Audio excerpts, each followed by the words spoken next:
ये कहानी इजाबेल नाम की लड़की के ऊपर आधारित है जो पैसे लेके दूसरों के साथ पलंग तोड़ने का काम करती है और ऐसा करते करते उसे एक बूढ़े क्लाइंट से प्यार हो जाता है। आगे उसकी लाइफ में क्या क्या होता है वो हम आज की इस एक्सप्लेनेशन में देखने वाले हैं। मैं आज जिस मूवी को एक्सप्लेन करने वाला हूँ इस मूवी का नाम है यंग एंड ब्यूटीफुल और ये मूवी 2013 में रिलीज हुई थी। मूवी के स्टार्टिंग सीन में हम बीच पे एक खूबसूरत सी लड़की को देखते हैं जिसका नाम इजाबेल था। तभी इजाबेल का भाई विक्टर उसके पास आता है और वो उसे बोलता है कि तुम्हारा बॉयफ्रेंड तुम्हें ढूंढते ढूंढते घर तक पहुंच चुका है। ये सुनने के बाद इजाबेल के होश उड़ जाते हैं क्योंकि वो ऐसा नहीं चाहती थी कि उसके बॉयफ्रेंड के बारे में उसकी मॉम को पता चले। घर पहुंचने के बाद इजाबेल की मॉम इजाबेल से बोलती है कि अगर तुम चाहो तो अपने बॉयफ्रेंड को रात में घर पे बुला सकती हो, लेकिन इजाबेल अपनी मॉम से ऐसा करने से मना कर देती है। उसके बाद इजाबेल एक बार फिर से बीच पे जाती है और वहाँ पे उसके फिलिक्स नाम का एक लड़का मिलता है और वो इजाबेल को शाम की पार्टी में इनवाइट करता है। शाम को इजाबेल पार्टी में पहुँचती है और वो ज्यादा एक्साइटमेंट के चक्कर में फिलिक्स के साथ बीच पे ही गवागप करने लगती है, लेकिन इजाबेल ने ये सब कुछ पहली बार किया था इसलिए वो बहुत ज्यादा होपलेस फील कर रही थी। कुछ दिन बाद इजाबेल का बर्थडे आता है और वो बर्थडे वो अपने पूरी फैमिली के साथ मनाती है। उसके बाद इजाबेल अपने डैड के घर कुछ टाइम स्पेंड करने के लिए जाती है क्योंकि डाइवोर्स की वजह से उसके मॉम डैड एक दूसरे से अलग रहने लगे थे। कुछ टाइम बीतने के बाद जब वो कार से वापस आ रही थी तो उसे रास्ते में फिलिक्स दिखता है, पर इजाबेल उसे देख के इग्नोर कर देती है और वो ऐसे रिएक्ट करती है जैसे वो उसे जानती ही नहीं है।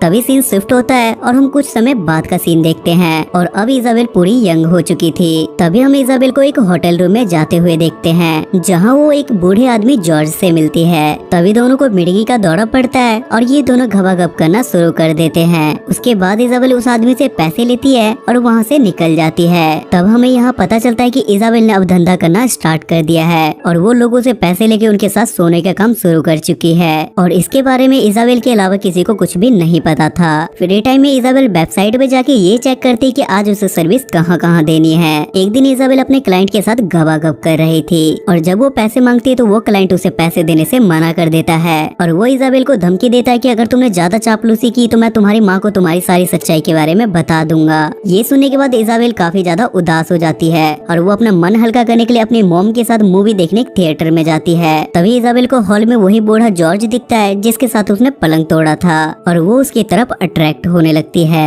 उसके बाद इजाबेल अक्सर उस बूढ़े आदमी से मिलने लगती है। एक दिन जॉर्ज गवागप करने के लिए इजाबेल को अपने कमरे में बुलाता है, लेकिन ज्यादा स्टैमिना दिखाने की वजह से और ज्यादा ओवरडोज गोली लेने की वजह से उसकी वहीं मौत हो जाती है और ये देखने के बाद इजाबेल काफी ज्यादा घबरा जाती है और वो वहाँ से कपड़े पहन के भाग जाती है। जॉर्ज के डेथ की इन्वेस्टिगेशन करते करते पुलिस इजाबेल के घर तक पहुँच जाती है क्योंकि डीएनए रिपोर्ट के बदौलत पुलिस को सब कुछ पता चल चुका था और वो इजाबेल की मॉम को जाके उसकी सारी सच्चाई बता देते हैं, जिसे सुनने के बाद इजाबेल की मॉम की सांसें थम जाती है। तब पुलिस वाले इजाबेल की मॉम को प्रूफ के तौर पे सीसीटीवी फुटेज दिखाते हैं, जिसके बाद इजाबेल की मॉम को भी पुलिस की बातों पे यकीन हो जाता है। लेकिन पुलिस इजाबेल से बस पूछताछ करके उसे छोड़ देती है, लेकिन इजाबेल को पुलिस को जॉर्ज और अपने बारे में सारे कारनामा के बारे में बताना पड़ता है। घर आने के बाद इजाबेल की माँ उससे बहुत सारी बातें पूछने लगती है, लेकिन इजाबेल अपनी माँ की किसी भी बातों का जवाब नहीं देती, जिसके वजह से इजाबेल की मॉम उसे बहुत मारती है। ये सब होने के बाद इजाबेल बहुत ज्यादा बदल जाती है और वो अपने रिलेटिव के घर में बेबी सिट का काम करना शुरू कर देती है। इसके बाद एक दिन इजाबेल अपने स्टेप फादर के पास जाती है और वो दोनों आपस में नैन मटक्का करने लगते हैं, लेकिन तभी वहाँ अचानक से इजाबेल की मॉम आ जाती है और वो उसे अपने कमरे में जाने के लिए बोलती है। उसके बाद इजाबेल की मॉम उसे बहुत अच्छी तरीके से समझाती है और उसे अपने साथ साइकेट्रिस्ट के पास लेके जाती है, जहाँ साइकेट्रिस्ट उसे पूछता है कि तुमने ये सब काम करना क्यों छोड़ दिया, जिसपे इजाबेल उसे अपने और जॉर्ज के बारे में बताने लगती है और वो उसे ये भी बताती है कि वो जॉर्ज से प्यार करने लगी थी। ऐसे ही कुछ दिन बीत जाते हैं और एक दिन इजाबेल एक पार्टी में जाती है जहां वो एक नमूने एलेक्स से मिलती है। इजाबेल पहले से ही अपने पास्ट को लेके बहुत ज्यादा परेशान थी, लेकिन एलेक्स उसके पास जाके उसे बोलता है कि मैं तुम्हें बहुत ज्यादा पसंद करता हूँ और मैं तुमसे बहुत पहले से प्यार करता हूँ। ये सुनने के बाद इजाबेल भी पिघल जाती है और वो दोनों साथ में पार्टी एंजॉय करने लगते हैं और साथ ही साथ वो दोनों एक साथ कुत्ता डांस करते हैं। अब इन दोनों में ज्यादा बातें होने की वजह से ये दोनों एक रिलेशन में आ जाते हैं और वो दोनों साथ में गवागप भी करते थे, लेकिन इजाबेल के पेरेंट्स को इससे कोई भी प्रॉब्लम नहीं थी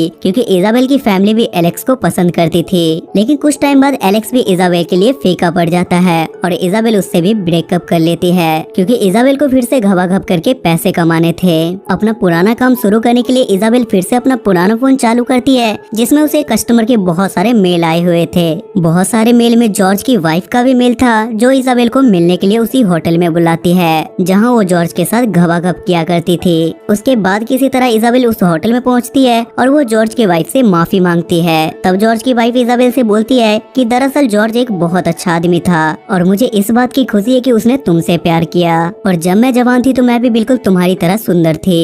और ये सब बोलने के बाद वो इजाबेल को उसी रूम में ले जाती है जहाँ जॉर्ज की डेथ हुई थी। वहाँ पहुँचने के बाद ये दोनों बेड पे लेट जाते हैं और जॉर्ज की वाइफ इजाबेल को बिल्कुल उसी तरह छूने लगती है जैसे जॉर्ज उसे छुआ करता था। पर इजाबेल वहाँ सो जाती है और थोड़ी देर में जब उसकी आँख खुलती है तो वो देखती है कि उस रूम में उसके अलावा वहाँ कोई नहीं है और ये मूवी यहाँ खत्म हो जाती है। सो गाइस, आई होप कि आपको आज की एक्सप्लेनेशन पसंद आई होगी और